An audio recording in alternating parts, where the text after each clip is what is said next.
This after the lemonade stand? So my next business that I built, and I call it business because even though the lemonade stand, it's a business. You're transacting. You're getting something, and I get a quarter. So, but the next business was the typical, let's go start a landscaping company. So I knocked on my next door neighbor's lawn who they haven't mowed it in forever. And I was like, hey, what if I just mowed this for you? And if you have some extra cash, you can give it to me. And so I got $10. So I was like, wow, what if I did this all the time? I'd get rich. So I knocked on the next door neighbor after that, and I was able to do their lawn. And eventually I started getting to where I was about 10 to 20 lawns a weekend. And I was only 15, so I couldn't drive yet. So I saved up enough cash to go buy four-wheelers and bicycles. So at this point, by the time I'm 15 and a half now, I got probably lawns all over the Houston tri-state area. And I finally hired an employee, and then I eventually built it to about 6 employees by the time I was 16. So I have all these 14 and 15-year-olds on just different four-wheelers and bicycles with gear strapped to the back of it. And we all got T-shirts, and we're going, and it was fun,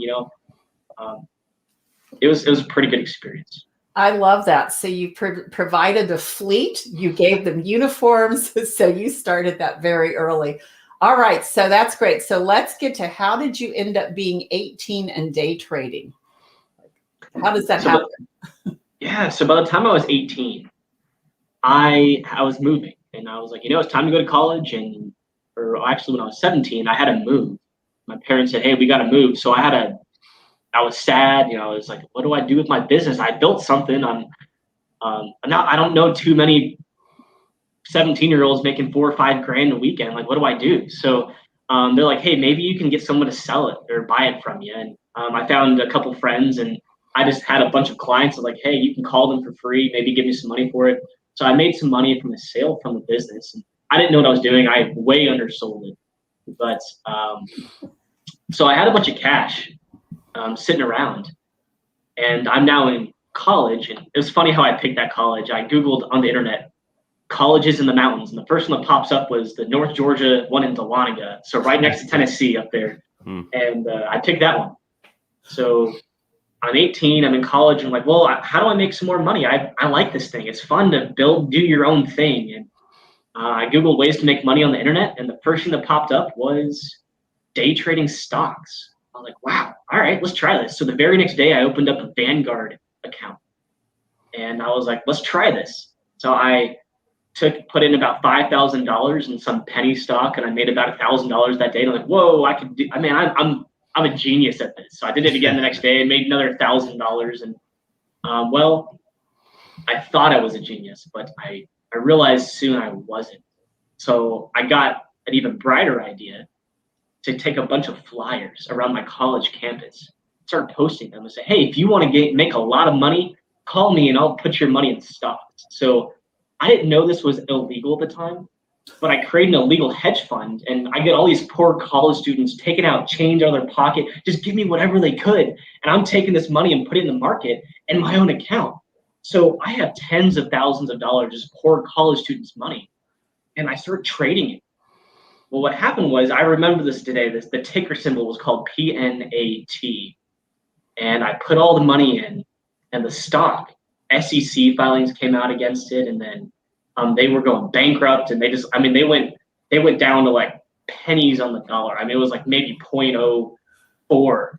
So I lost all of my money. I lost all of their money. I'm freaking out. And depression started to set in. You're like, what do I do? So the next couple years of my life, I was like, well, I got to figure out how to pay them back. So my grades in college started suffering.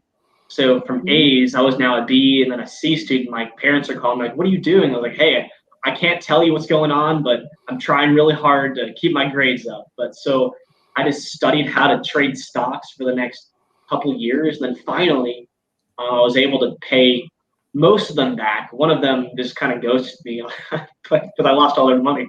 But then I made my money back. And then now I've been doing it for about a good 6 years now. It's been a good journey. I think that's what makes a good entrepreneur, is the journey you got to go through. I don't know a single entrepreneur that hasn't made a mistake or lost some sort of deal or something. So I call it my tuition. And Yeah. Well, that's a good way to look at it, and I think the point of being an entrepreneur, you always see this roller coaster, but it's when you hit those bumps in the road and get that negative feedback that points you in the right direction, and a lot of times spurs you on. So if you're thinking about, like, you had a really good motivation to learn how to do it, because you needed to regain that money and need to pay those people back. Yes, I don't know if that was my child. That would be really hard to hear. So I understood why you didn't feel like you could tell your parents on that. All right. So you move on, and you're having this series of businesses, and so right now you have developed and you have built a different type of business with financial planning. So tell us a little bit about that. yeah, so what I realized is I like the whole financial industry. So after I started to learn how to day trade stocks, I then said, hey, I want to teach other people how to not make the mistakes I did, and then maybe be more efficient with the dollars they bring in. Mhm. So then I started a financial planning business. And what we do is we just go to successful individuals with a team of advisors. And we say, hey, you probably got a CFP, you probably got some sort of maybe a estate planner or maybe an insurance guy, but what if we could build you a plan that integrates all of it together with a team of people looking at it? And instead of 6 months of doing a whole plan, we can knock it out in maybe 6 days. And they're always like, wow, that's real good. I'm like, yeah, it's great. Let's do it. And not just the efficiency, but it's making sure, I mean, how do your taxes affect your estate planning? How do you make sure that all of it together? And so that's why I built that company. And it's been good. Been able to meet tons of amazing people, been able to plan for business professionals and millionaires and even some former United States presidents. And it's been a lot of fun to meet super cool people doing that. Well, that's great. And I know you do have the sense of confidentiality there. So we won't be asking exactly who that is. But yeah, a great opportunity to do that. So you referenced, Ethan, meet some really great people. And I will tell our listeners how Ethan and I met. He used his strategy on me and it worked. But it was really novel. It was very different. So talk to us a little bit about your philosophy you have of meeting the people that you want to meet. Yeah. So the best way I can do that is from a story of my experience. Mm-hmm. So when I was in college, my last year in college, I made a commitment to myself. And I said, and that's key, commitment. I don't make goals. I make a commitment because that's something I can stand by and I can do every single day. And it's something I don't leave the day until I finish the commitment. And that's something I learned because I just never accomplished anything if it was just a goal or an idea. But so I made the commitment. I said, if I want to do something significant with my life, I'm going to have to meet someone successful. I'm going to have to learn from them because my parents, yeah, they did great in corporate America, but they weren't living the life. Like my dad worked from 7 a.m. until 11 o'clock every night. That's not the life I wanted. I wanted to create some sort of passive income and where I didn't have to work for money. I wanted it just to flow in. I could take a month off in December and spend it with my family. And it's been a great journey to get there. But in order to do that, I had to meet people. So I made the commitment senior year to go and ask every single person that I met, who do you know?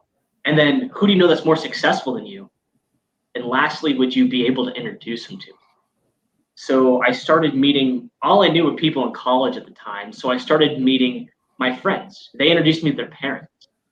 And then I asked those parents, what they did for a living, how they were successful. Then I finally asked them who was more successful to them. Would you introduce them to me? And they gave me their bosses' numbers. And eventually I met their bosses' bosses and the CEO of the company.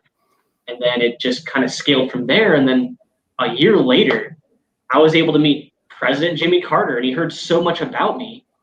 He bought me lunch. He brought his wife. He brought his son to the dinner with me. And they're like, hey, we want to hear about you. And I was like, this is great. And I should show you the picture. But so I met him. And then now I'm meeting all these really successful multi-billionaires and just different foreign world leaders. And it's super neat, all because I asked that one question: who do you know that's more successful than you? And it's amazing that people want to help you if you have a vision and a journey. Without a vision, the people perish. Like, if you can give people what you're trying to do, they're going to help you get there, because we're all in this life together, and that's good. So I would say for me, that's how I did it. It's because I just asked one simple question, and I made the commitment to do it. I never gave up, even when there was a time where I wasn't meeting people. Just keep pushing through. That's what I did. So that's how I meet people. Oh, I love that. Commitment versus goal. And think about how many of us set goals. And I would think, New Year's resolutions, we think are commitments. So your definition of a commitment versus goal is? I'd say a commitment to me, and I don't even know the Webster definition, but it's something I have to do. Mm-hmm. It's something that I'm not going to leave this day without doing. Otherwise, I failed the day. And because I know the small wins are what adds up to something great. And if I win every single day, and I have a checklist, I'm like, did I do these 3 things every single day to have a successful day? And if I did, great. I won the day. I don't care if I lost that sale today. I don't care if I win that big deal. I just want to make sure that I'm winning the day. And the commitment is what's going to drive me to my larger vision. Goals, you can have a goal, but are you really going to do it? Like, is it going to be something you actually do? And then maybe it comes down to the why behind that after that too. So, yeah, commitment, something you just have to do. All right. That's great. So you have to do. So when you're meeting with these people, so let's say, I introduce you to someone more successful than me. What is it that I tell this person on why they need to meet you? So when I ask, this is how I built all my businesses based on referrals. I think referrals are the number one thing to get business for yourself, because there's trust.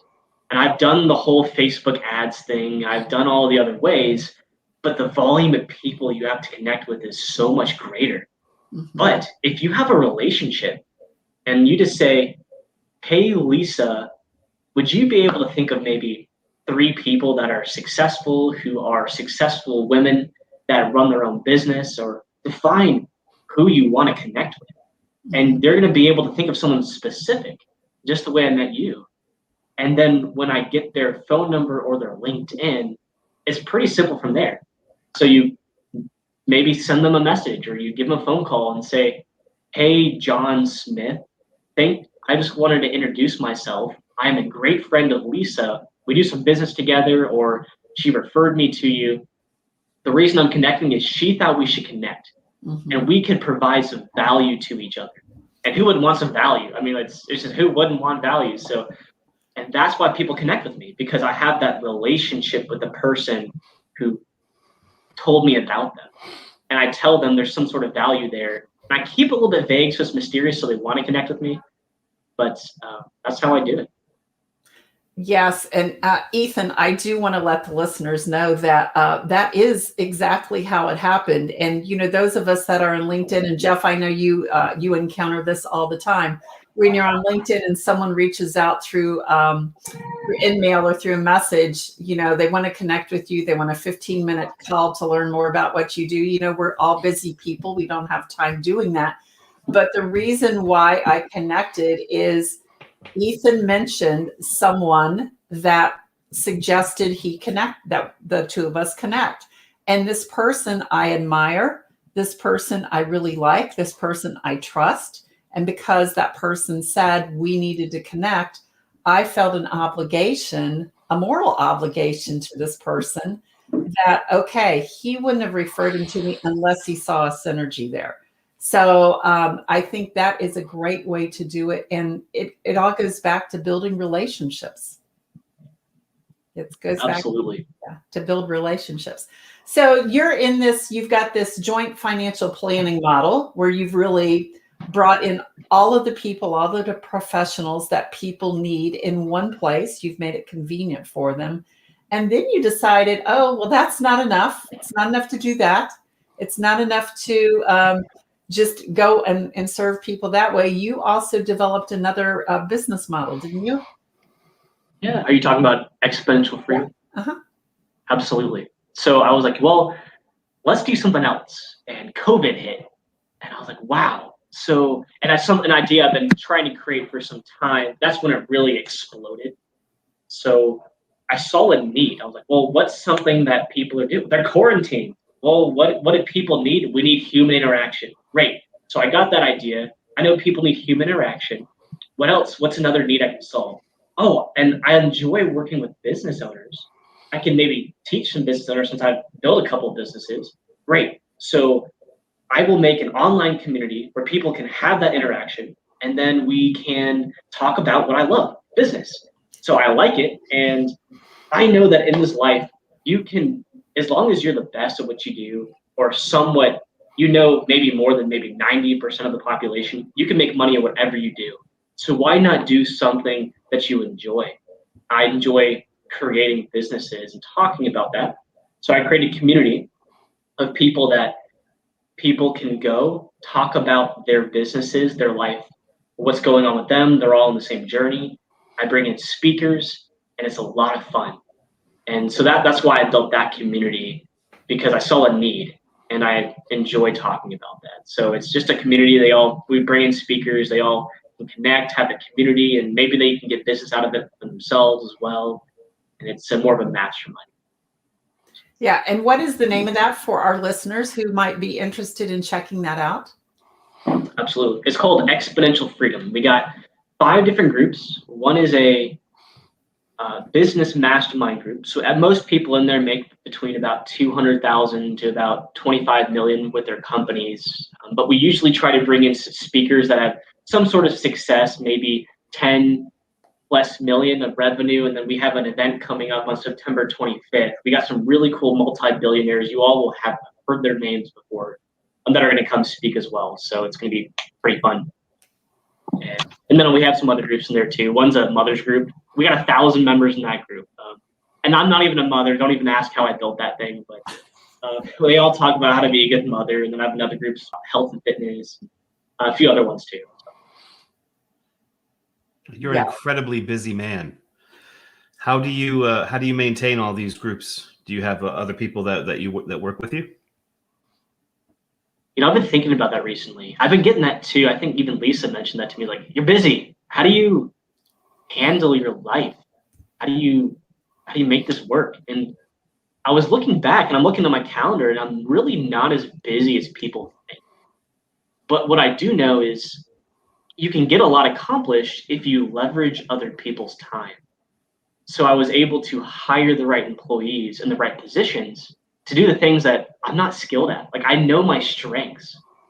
So I put them in those places that they could really rise up in my weaknesses, and I can do what I love. And in my calendar, it is not packed 24/7. I usually have space in the day to work out for 2 hours in the gym.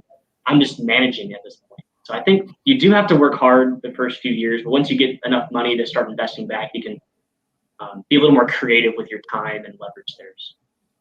Have you had to kind of go through the pains of hiring the wrong people for some of these positions? And if so, what are some of the stories that you might be able to provide us for that? Yeah, I'm new at this. I'm only in my mid-20s here, and I've hired quite a few people, but I've also had to fire some, and I had some that just want to quit because I wasn't a good boss. So I had to learn quick. And that's the tough part, is everyone has their own wants, desires, and you got to make them happy. You got to sell the vision to them too, what we're trying to do with the company, maybe promise them something a little bit in the future for their own lives. And I think it's a journey I'm still trying to figure out. But I do know that making sure they're very qualified is a huge deal of mine now. I don't just hire the random person, because my time is valuable. It's my most valuable asset. Mm-hmm. And when you spend like 6 months training someone and they quit, you're like, wow, that was a lot of time that I spent with them. Maybe I should hire someone who I know is dedicated, who has the right work ethic, and they're more committed. So I've been really selective now on who I hire than just that random Joe off the street. Hey, come work. So that's just my experience so far. Awesome. So what is your vision for the near future? Because you're obviously a serial entrepreneur. So there's more in that brain of yours that needs to come out. So what is next on the horizon for Ethan? That's something I'm always thinking about. I will take any opportunity that comes my way if it's ethical, legal, and moral. And I'll whenever something pops up, I will do it. As of right now, I'm scaling all my businesses. I will never stop doing that. Maybe one day I'll sell it. I don't know, but I enjoy the passive income that I built from those. Yeah. So next vision, I would say, is I would like 1 billion members in my Exponential Freedom Group. That's my long-term vision. And got a few thousand now, but I would like to scale it to 1 billion members there. Because Mark Cuban once said, Ethan, you want to become a billionaire, you got to change 1 billion lives. Mm-hmm. So that's something that I stuck with me. And I was like, all right, you get $1 from 1 billion people right there. That's $1 billion, but you have to have value to them. You can't just ask for money. It has to be worth it. So that's my vision. I love it. Now let me ask you this, and then I'll pass it back over to Lisa. But I have to ask this question. So your networking strategy was to ask people that you knew who was somebody that was more successful than them. Did you ask Jimmy Carter that question? I gotta know. I did not. There are some times when you're sitting with certain individuals, I was prepared to do it, but I chickened out. So, I would have too, brother. I would have too. That's for sure. There's a lot of people. Yeah. Yeah. I look back now. If I were to meet with him again, and I have his number in my phone, I have a lot of really cool peoples, and to this day, now I have the confidence to do it. But when I first met him, that was the first biggest person I ever met. I was like, wow, I've never met, let alone someone who made a couple $1 million a year. But this guy, he's the most powerful man in the world at one time. Mm-hmm. So, if I went back, I have more of a confidence, but I think I was just more of in those awe moments where wow, all my work paid up to this moment. Cool. So I wish I did. Yeah, I would have been in the same boat as you, Ethan. I don't know that I would have asked that question either. But that leads to you've got proximity to all these people who are more successful than you. And so, I know that you are always wanting to learn. So talk to us about, maybe do you have mentors and how do you choose them? And more interesting question, how do they choose you? Absolutely. So I got a quote for you for that. If you think knowledge is expensive, try ignorance. And that hits me. And I've spent tons of money to get mentored. I spent tons of money to learn and read books and all these places I could better myself. I just know it's worth it. And a lot of people I think they're just stuck on, wow, it's $100, it's $1,000 to go buy this course or to maybe get in contact with this person. But if they can give you $1 million idea, isn't that $1,000 you spent for this time with that person or a mentorship program worth it? I think it is. And again, if you think knowledge is expensive, try ignorance. Think about all the times that you might have missed an opportunity because you didn't have the knowledge. That's huge. If an opportunity is there, but you're not prepared for it, well, what are you going to do? You can't execute on that. So yeah. I think it's so important. You don't know what you don't know. But I would personally take it a step further. I've spent a lot of money on knowledge as well. It's not knowledge. It's the actual execution that makes all the difference. You don't know what you don't know, which is terrible. But then when you know something and you don't actually put in the work, that's even worse because you spent all that money for nothing. That's a great point. You've got to put in the work. And with your point of view on commitment over goals, it's a cool way of looking at it. And I'm definitely going to use that one myself. I like that a lot. Yeah, some of this may end up in my social media post. You've inspired me, Ethan, to take it that way. So if people would like to get in contact with you to either work with your joint financial planning firm or Exponential Freedom, how can they contact you? Absolutely. They can go to Exponential Freedom. Just type it in on Facebook, LinkedIn. We have Instagram. Just type in Exponential Freedom and you will find me. So that is how they contact me. Awesome. All right.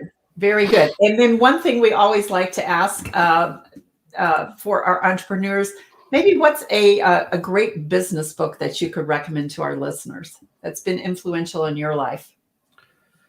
Yeah, good question. Think and Grow Rich is a great one. And I mean, that's the common ones. I think it depends on where you are. If you're just starting out, read one of those Think and Grow Rich or the 7-hour work, 5-hour work week, whatever it is, 4-hour work week. That's that one. And I do a lot of podcasts now, and I haven't been reading a lot of books lately, but I do a lot of podcasts. And I just meet with a lot of people every day, and I ask them advice. That's kind of where I get my learning now. A lot of mentors at this point. But yeah, Think and Grow Rich is a great one. I think the first thing you got to do is expand your mindset before you get into business. Mm-hmm. Yeah, that's where it all starts, is that mindset. All right. And so one final question I have is, you talked about, finding mentors. What is your filter that you use to choose whether or not someone would be a good mentor for you? They have to be a good mentor for me. They have to be more successful in the area that I'm looking to get mentored. It's not always just money. I have a pastor I go to for my spiritual advice. I have a person who helps me with my finances as well. And I'm a finance guy, but I still have a financial advisor as well. And I think they just have to be a little bit more successful than you. But they also have to agree with your morals as well. There's a lot of bad business people out there, and you got to be careful too. So that's what I would say. Especially in the day trading world. That's right. Lots of suspicious people. Mm-hmm. Awesome. All right. Well, Ethan, is there anything else that you'd like to instill on our viewership, our people before we wrap this episode up? What I would like to tell everybody here is, do not trade an eternal blessing for short-term gratification. If God gave you the vision, if he gives you this vision to do something amazing with your life, don't have the regret 20, 30 years from today. Go do it. And that's the thing is, like you said, Jeff, it's the execution after you get that knowledge. Don't be afraid. I mean, what's the worst case scenario? You can go get that job you already have. You can go back to the business you've already built. You've already done something, but you have that vision in your head for a reason. Mm-hmm. Just have the courage to do it. So that's what I like to say. More of an encouragement today. Beautifully said. Thank you, Ethan. Really appreciate it. Awesome. I mean, it's been a phenomenal episode. Lisa, you've done a great job of asking some amazing questions. Ethan, it's been an absolute pleasure having you on the show. Lisa, any parting words? No, I just think, as you're out there talking with people and having coffee and meeting people, really just ask their story and what motivates them and what drives them and what makes them successful. And you find people like Ethan who can help you expand your network as well. So Ethan, thank you so much for being with us. Thank you for the value you've brought to my life and being able to connect with some of your audience members as well. And we just appreciate your time. And we know you are on the starting blocks, ready to go look at the stock market today. So we're not going to hold you any longer. But Jeff, I'll toss it back over to you. Take your business. And grow. Thanks, Bye, everybody. Bye-bye. Thank you.